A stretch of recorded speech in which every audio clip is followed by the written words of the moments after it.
Good midday to you and shalom. This is the midday moment for July the 8th, 2026 here on Following Him, the Disciple Life. Believing Candace isn't a shock. Now, when I say that, I'm not saying to believe Candace. Candace Owens, that is. I do not. There are definitely things she has said over the years that are true, obviously.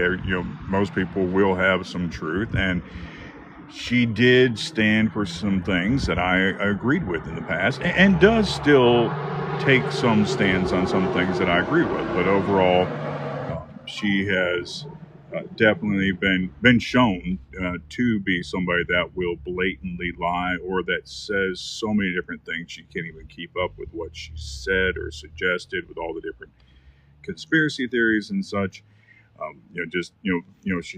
She's on uh, a program blatantly denying that she had ever said something, that you can then show the video footage of where she's blatantly saying it, and her suggested that well, that was somebody else. And we've seen the same thing with Tucker Carlson, just that they blatantly lie to people. And when I say blatantly lie, I mean that they will state something, and then they will sit there and tell you to your face they didn't say that, when they're on video, that they had said whatever the thing was.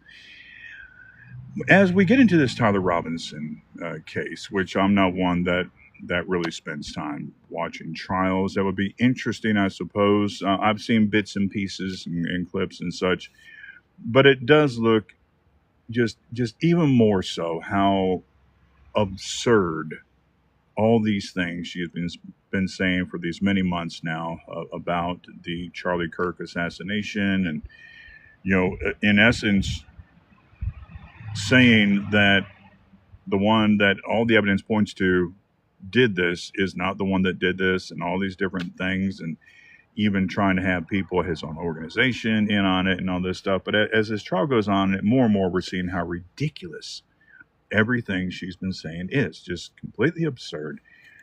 It's mind-boggling. How do people ever fall for this stuff?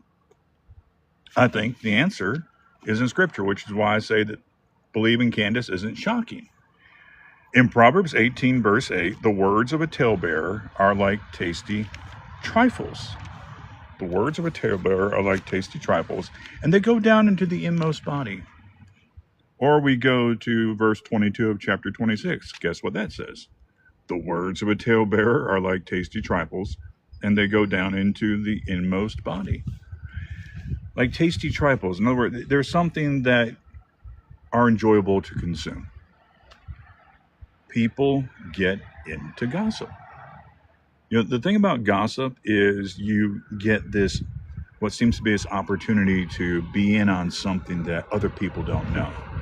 And the thing about conspiracy theory, and that this I think is a part of the appeal of this to some people, is it's a very similar thing to gossip. Is it's this information. It's like, oh, let me tell you what's really going on. And so somebody like Candace Owens, somebody like Tucker Carlson, they appeal to that urge that sometimes we have, and I guess it may come from pride, it may come from just wanting to just feel like we're better than others, because when you know something that others don't, that is in that area of knowledge, it might feel like a type of superiority. Like with people like Candace and Tucker and others that lesser known influencers that I see on X and such doing the same sorts of things, it appeals to this. And Scripture tells us that something like tale bearing, that is to bear a tale about, we call that gossip in modern English. That this is something that is tasty, that is appetizing. So when we see people getting into this stuff, it should not be surprising. And this is also a warning to us. Understand, gossip is appealing to us. As it says in the book of Proverbs more than once, it's like a just something that's tasty, something that is appetizing. It's like tasty morsels. It's something that appeals to our wants. So beware of this sort of thing. Scripture warns us, and so we shouldn't be shocked when we see this in people, and be wary of it in yourself. You have a good rest of the day.